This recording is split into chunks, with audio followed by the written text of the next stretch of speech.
Tactics Ogre Reborn is one of a multitude of RPGs from Square Enix to round out the year. The large developer is no stranger to remakes and remasters, and their effort in re-releasing the 2010 PSP version of Tactics Ogre Let Us Cling Together is an enjoyable one, for the most part. The awkward progression halting, overlong final chapters, and some inscrutable mechanics make for an experience that's challenging in more than a few ways. Do its bright spots shine enough to outweigh the shortcomings? From the outset, the story of Tactics Ogre Reborn seems to take place in the middle of a longer saga, which gives the beginning a bit of a shaky start. As protagonist Denim, you see yourself embroiled in a civil war as a member of the smallest of three factions, the Wallister. Across its 4 chapters, Tactics Ogre Reborn takes you through dozens of battles, all sorts of political scheming, and pivotal moments in the War for Valyria, the game's setting. Throughout, it can be tricky to keep up with all the names, for factions, families, places, and people, but those with a penchant for deeper, intricate narratives will have an opportunity to become engrossed with this one. From the overworld map, you move from location to location to initiate battles and watch cutscenes. In certain places, you'll have access to a shop where you can buy, sell, and craft equipment, items, and spells. What makes the shop frustrating is that it requires a bit of navigating to figure out which pieces fit on which job classes and whether one weapon is stronger or even capable of being upgraded. The UI just isn't as friendly as it could be. When you're not shopping, you'll be moving to map locations marked in red for a story event or side quest, and some areas even lead to multi-part battles that require you prepare well before entering. Before venturing into Reborn's turn-based tactical combat, I want to touch on the sublime musical score, which had been re-recorded with a live orchestra. In short, it's incredible, and contributed mightily to the gravitas of the game. So too does the excellent voice work, which helps to make every character stand out. In a title with so many different faces, the voice acting really makes it easier to identify with the crucial individuals in the story. At the heart of Tactics Ogre Reborn is its familiar but intricate combat system, which originated back on the Super Famicom and actually predated classic PS1 game Final Fantasy Tactics by a couple of years. Characters take turns moving, attacking, casting spells, and using items, with the goal usually to defeat a specific named enemy. In certain fights, you're required to eliminate every single foe, and some of these can be quite lengthy, especially later in the game.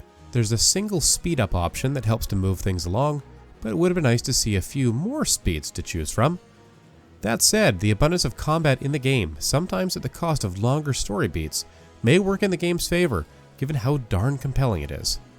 Taking knights, wizards, clerics, and archers into battle only scratches the surface of what's possible. Recruiting special characters, unlocking hidden job classes, and discovering powerful weapons are all in service of experiencing every nook and cranny that Tactics Ogre has to offer. Completing the game unlocks the World Tarot, which allows you to return to any past event on the large branching timeline you create as you play the game. It's an incredible feature for completionists and those who want to see how specific choices altered their course. Even during combat itself, you can activate the Chariot Tarot to rewind back to a particular turn and play it out different from there. These features almost make it easy to ignore the lack of difficulty options and awkward progression. Almost. At all times, you're at the mercy of the Union level, which is the maximum level that your party members can reach at a given point in the story. What this means is that you might need to be incredibly diligent about upgrading your equipment and arsenal at the shop, and the more time you spend there, the less time you're investing in the more interesting parts of the game. There's essentially no grinding in Tactics Ogre, except for when you're looking for specific crafting materials, items, or just money.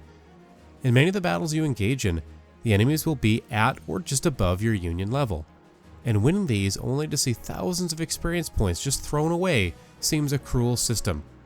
Xenoblade Chronicles 3, allowing you to bank and spend experience points whenever you choose, is a much more elegant and player-friendly system. Some of the final bosses are as many as 5 levels above your maximum here, making for some grueling endgame fights.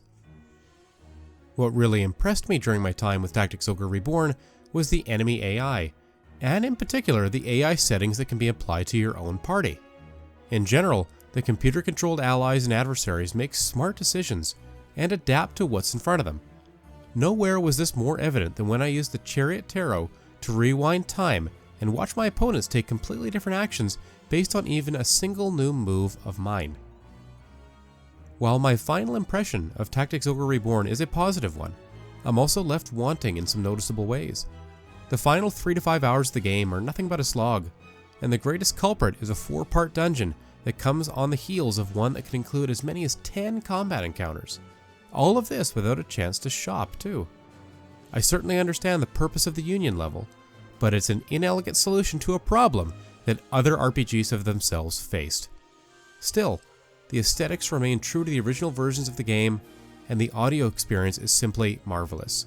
It's built much more for veterans of the genre and players with patience and persistence, but Tactics Ogre, in the right hands, can absolutely soar. This video was made possible by our generous supporters on Patreon. Check out patreon.com/NWR for all the details.